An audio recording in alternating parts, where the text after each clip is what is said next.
Nós, a Europa, tem a ver com a Europa, tem a ver consigo.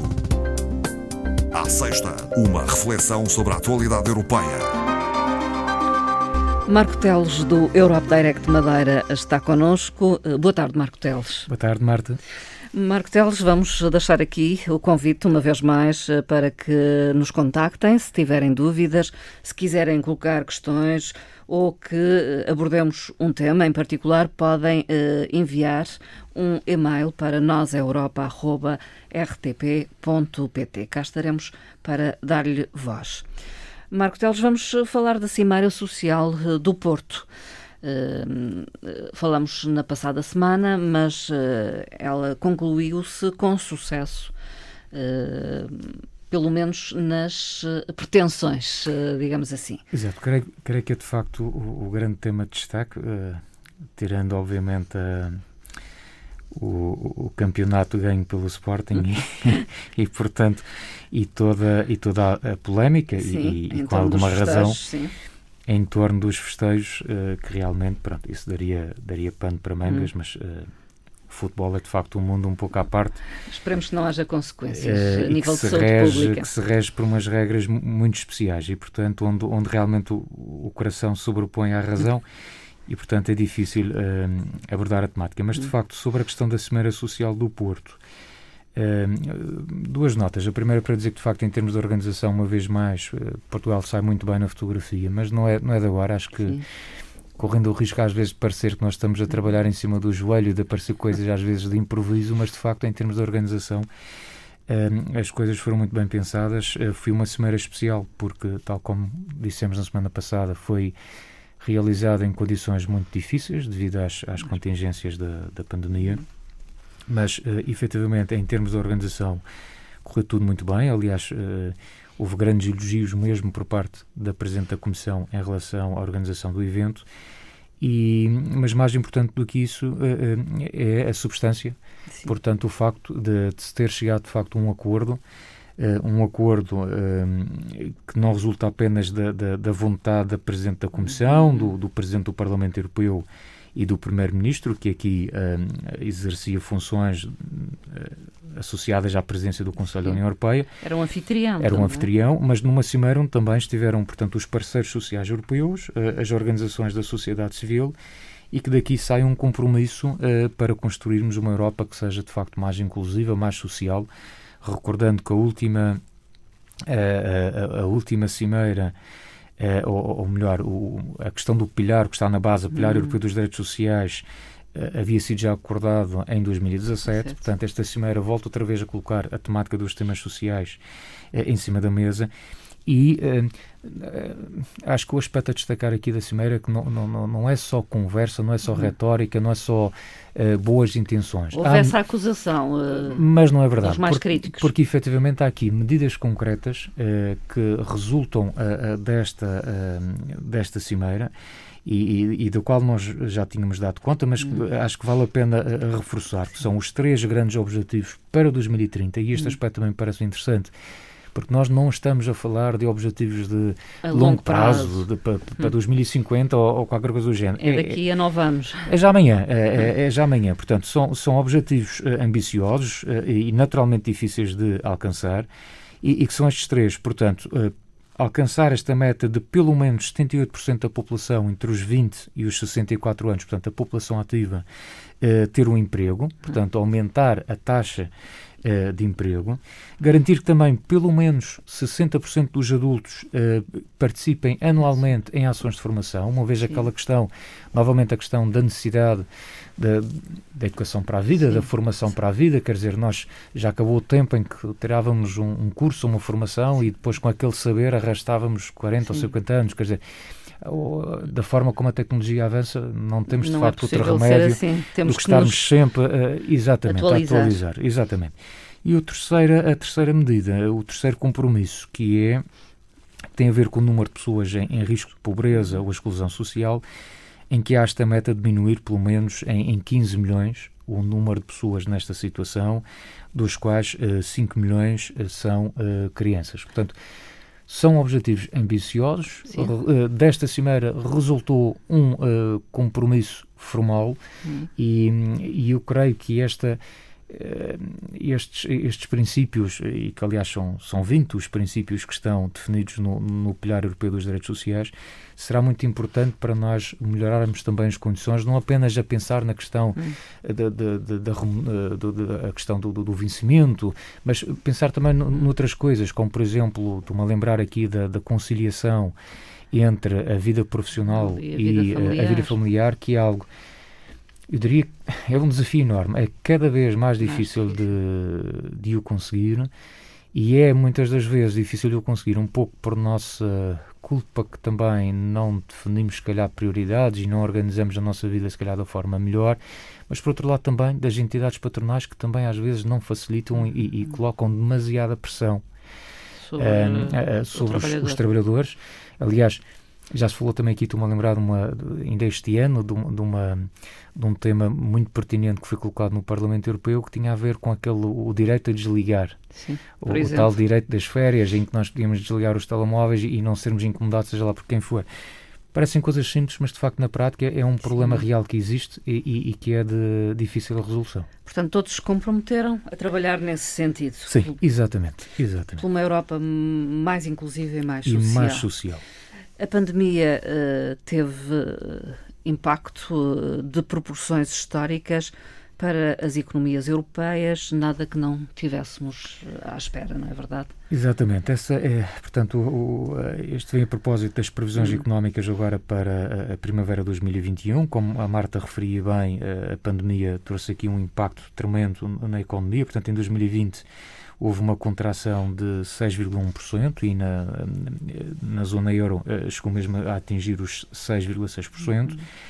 E como se sabe, havia aqui uma previsão de uma retoma da economia europeia no verão passado, tudo indicava que para aí caminhávamos, mas infelizmente outra vaga e outra vaga. Exatamente, veio outra vaga. Portanto, uma vaga que interrompeu este objetivo no quarto trimestre de 2020. Depois tivemos novamente o primeiro trimestre de 2021, também com confinamentos e números sempre a subir de infectados e, obviamente, para dar resposta a esta situação, a introdução novas medidas de saúde pública para conter aumentos de casos de Covid. Ou seja, o que é que, no fundo, agora se prevê? Prevê-se que haja uma retoma das economias da União Europeia, dos países da União Europeia e, em particular, da área do euro, à medida que, no fundo, estas taxas de vacinação vão avançando e que as restrições progressivamente sejam eliminadas.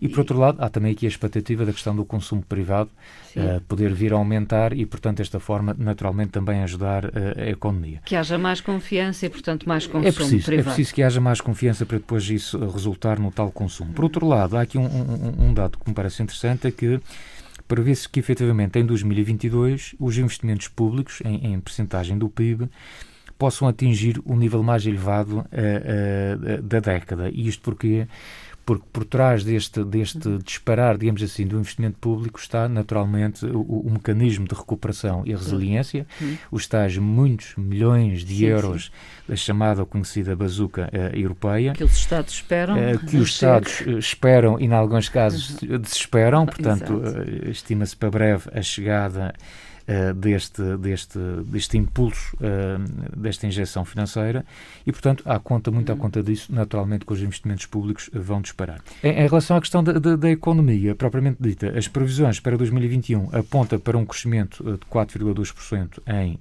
para este ano e um ligeiro aumento para 2022, alcançando-se os 4,4%. Naturalmente que cada Estado-membro irá crescer à sua medida, não é? Sim, com alguma divergência. Inevitavelmente algumas divergências de acordo também com a situação de cada Estado-membro, com a sua capacidade de resiliência e também com o maior ou menor impacto que cada Estado-membro sofreu como consequência desta situação pandémica. Normalmente nós sabemos, o caso do nosso país, já aqui foi falado várias vezes, pela dependência, naturalmente também, uma forte dependência do setor turístico, naturalmente teve aqui um impacto muito grande. Portanto, há aqui agora estes são os números que estão em cima da mesa, há depois aqui umas interrogações que se prendem naturalmente com a evolução da situação da pandemia, com a eficiência dos próprios programas também de vacinação, que é verdade que houve neste primeiro trimestre algumas notícias desagradáveis, alguns entraves, alguns atrasos nos planos iniciais, mas portanto mantém-se, acho que agora estamos bem encaminhados, não é? Mantém-se aquele plano de até o verão nós termos 70% dos europeus vacinados. E naturalmente há depois aquela incógnita também se as famílias vão de facto, se vai haver aqui folga para aumentar o consumo ou se pelo contrário algum aforro por precaução perante esta situação. Portanto, vamos ver tudo isso, mas os números são estes. Vamos destacar algumas questões que estarão em foco na próxima semana no âmbito da sessão plenária que vai acontecer no Parlamento Europeu. Exato, esta semana não houve, mas portanto teremos sessão plenária já entre os dias 17 e 20 e portanto é uma semana com uma agenda muito cheia. Isto também pois, é um dado curioso, uma pequena informação, mas que estas sessões plenárias e a agenda de trabalhos é pública também. Portanto, qualquer pessoa pode consultar entrando no site do Parlamento Europeu e consegue ter acesso a esta agenda, sabendo antecipadamente, no fundo, o que é que os nossos representantes vão tratar e vão discutir ao longo da semana. A agenda é bastante completa, mas tinha aqui pelo menos 3 aspectos que me parecem interessantes. Já na próxima quarta-feira, os eurodeputados vão debater uma ideia que é de resto apoiada pelo Governo dos Estados Unidos. A situação começou aí, que tem a ver com a possibilidade de suspender os direitos da propriedade intelectual em torno das vacinas contra a Covid-19. É, de resto, uma situação que a Presidente da Comissão Europeia pronunciou-se, ainda que de forma muito subtil, na Cimeira Social, porque também não era esse o tema central, mas que referiu que, efetivamente, se calhar mais importante do que a suspensão das patentes seria reforçarmos a produção da vacina, que isso sim seria talvez mais importante neste momento do que a situação das patentes. Mas, de qualquer forma, é um tema que está incluído na ordem de trabalhos da sessão plenária. Também ainda no mesmo dia, também vai ser, o Parlamento vai adotar o Fundo para uma Transição Justa. Portanto, isto nós também já tínhamos falado cá, tem a ver com a questão do Pacto Ecológico Europeu, desta transição ecológica e ambiental que se pretende fazer no sentido de alcançarmos uma economia neutra em termos de emissões de carbono e, portanto, para este Fundo de Transição Justa tem uma verba de 17 mil milhões de euros para garantir, no fundo, que nenhum país fique para trás neste processo. Portanto, isto é um aspecto importante, porque foi desde logo levantado essa situação, que o objetivo de até 2050 é naturalmente meritório, nós temos um continente neutro em termos de emissões de carbono, mas já países que estarão numa situação mais difícil de alcançar essa meta do que outros e, portanto, este Fundo de Transição é exatamente a resposta que irá permitir que aqueles que possam ter mais dificuldade possam, no fundo, acompanhar os outros e possamos, no fundo, em conjunto chegar a esse objetivo comum. Outra questão tem a ver com o Corpo Europeu de Solidariedade. A outra questão, das muitas que há na agenda, porque a sessão plenária engloba muito mais questões, mas tem a ver com este programa muitíssimo interessante da Comissão Europeia, o Corpo Europeu de Solidariedade, que tem a ver com a possibilidade dos jovens europeus participarem num programa de voluntariado, que é algo que está também um bocadinho muito em voga, embora estes programas de voluntariado em 2020 e estes primeiros meses de 2021 sofreram alguns atrasos naquilo que estava previsto, devido à situação, obviamente, da pandemia. Mas este Corpo Europeu para o projeto 2021-2027 tem algumas novidades. Desde logo, apresenta melhorias no que toca às apólices de seguro dos jovens que vão participar nestes programas.